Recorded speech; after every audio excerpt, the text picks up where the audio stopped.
Bonjour tout le monde, nous allons parler aujourd'hui des balises. Et les balises, vous allez voir, c'est juste vital quand on fait de la menuiserie, notamment pour se promener dans notre modèle 3D. Et on le verra plus tard, c'est une superbe plateforme pour aller sur le layout. Alors je parle de balises ici dans la version pro, pour ceux qui ont le SketchUp Make 2017, et ben ça s'appelle des calques. Voilà, donc retenez bien ce mot calque pour les Make 2017. Ici je vais parler de balises directement, afin de pouvoir faire l'exercice sur le chantier. Dans un premier temps, je vais aller dans Fenêtre, là-haut, et je vais aller dans Palette par défaut. Fenêtre, palette par défaut, et je vais venir activer ici les balises. Je clique, je lâche, et me voilà dans l'onglet balises. Quand vous ouvrez nativement SketchUp, vous avez toujours une balise qui est active. C'est le sans balise. Ok, donc le sans balise, ben, j'ai un petit œil ici. Si j'essaie d'éteindre ce petit œil, le logiciel va gentiment me rappeler que c'est juste pas possible. Et effectivement, c'est un non-sens. En rendant invisible cette balise, et ben techniquement, c'est comme si je rendais invisible mon fichier. Donc, on va lui dire OK pour être bien, et voilà l'intérêt de la balise. J'ai ici mon meuble bas, et j'ai aussi un meuble colonne, et j'aimerais en fait ranger tous ces éléments dans des balises afin d'être beaucoup plus propre ensuite. Je vais commencer par le bas, simplement avec les plaintes. Je vais appuyer sur ce petit plus ici. Et là, tout de suite, SketchUp me demande de nommer cette balise. Comme les composants, soyez bien organisés, c'est très important. Je vais taper plainte. Entrée. Voilà, j'ai ma plainte qui est faite. J'ai toujours ce petit œil qui est ici. Si j'appuie et que j'allume, il ne se passe rien. C'est normal, puisque, en fait, dans cette balise, je vais ranger des éléments. Alors là, vous l'avez deviné, ça va être les plaintes. Ma plainte est sélectionnée, elle est bien en bleuté, ici.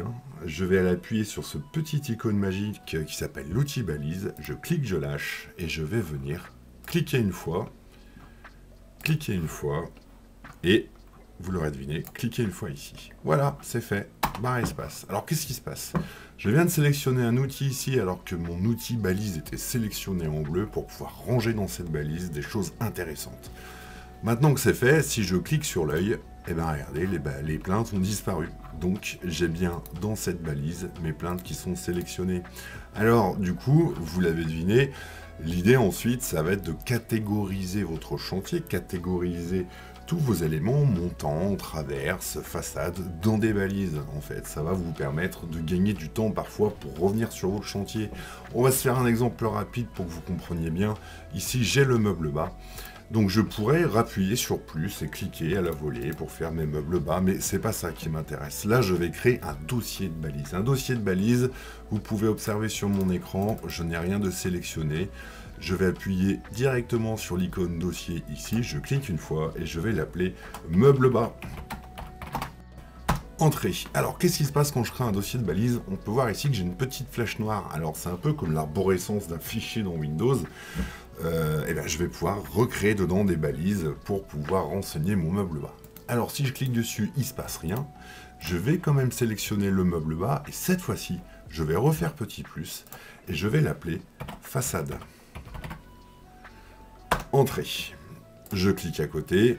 Maintenant, on peut voir que la flèche est déployée. Si je clique ici, eh ben, je ramène le dossier dans son arborescence. La façade disparaît, la balise façade disparaît. Je reclique dessus, elle réapparaît. Je vais venir le sélectionner en bleu, chercher mon outil qui est juste là, et je vais cliquer lâcher, cliquer lâcher. Quand je reviens sur mon outil façade, eh ben, quand je clique ici, mes façades ont disparu. Mes façades du meuble bas, puisque mon onglet est bien le meuble bas.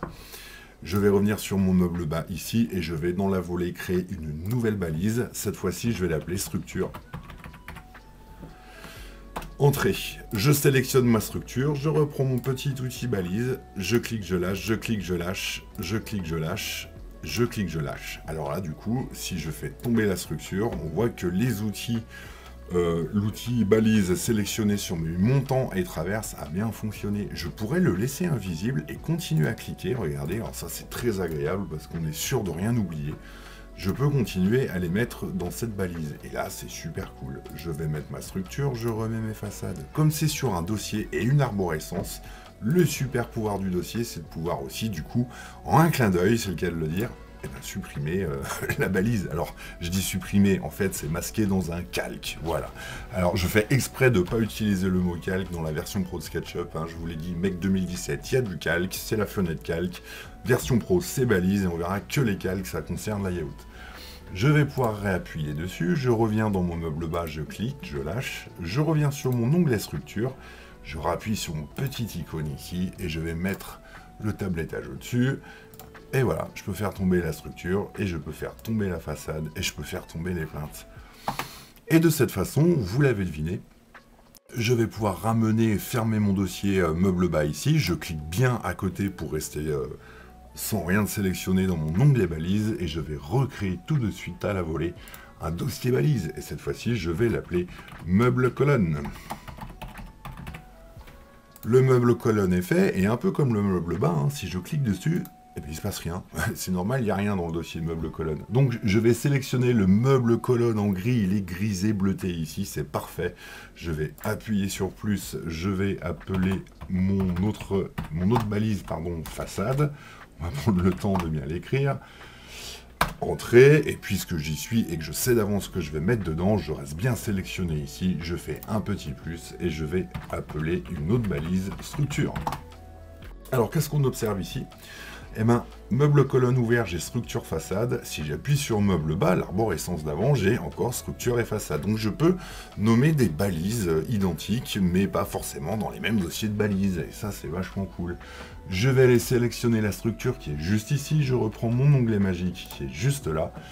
Et je vais venir commencer à cliquer. Alors là, je clique. Vous voyez peut-être pas l'écran, mais ça me fait un petit flash violet en fait autour de mon composant.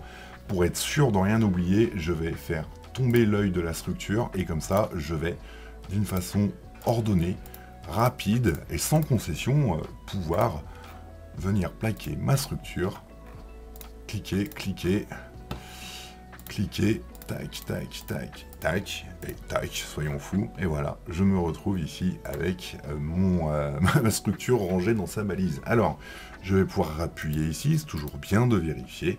Je vais aller dans façade, le façade est toujours surligné en bleu, je prends mon outil balise, et cette fois-ci, je vais m'occuper des façades. 1, 2, 3, hop, hop, hop, ça, c'est fait, et voilà, et la structure, et finalement, qu'est-ce qui se passe? Eh bien, je me retrouve non plus simplement avec mon dossier sans balise, mais avec une série de balises rangées dans des dossiers, ou pas, c'est à vous de choisir, qui vont me permettre en fait de faire venir et disparaître des éléments.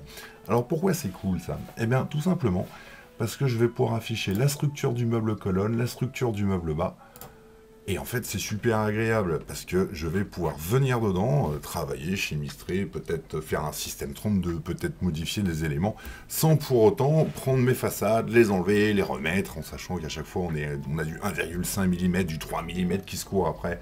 C'est vraiment pas très facile. Donc ça c'est une superbe astuce, comme je pourrais aussi faire tomber toutes les structures, et finalement ne mettre que les façades, afin de voir ce qui se passe, plus les plinthes. Alors, voilà, on arrive à la fin de la balise, amusez-vous avec, c'est très drôle. Là, j'ai une façon de faire qui n'est pas forcément généraliste. Certains aiment bien, par exemple, faire des balises, notamment que sur les montants, des balises sur les traverses, des balises pardon, sur les façades. C'est bien à vous, en fait, de voir comment vous allez organiser vos balises pour ensuite gagner du temps dans votre travail. Et ça va nous aider grandement pour la mise en plan sur la layout. Je vous souhaite de très bons tests, amusez-vous avec cet outil, vous verrez, vous gagnerez du temps et le luxe de la praticité. À très bientôt.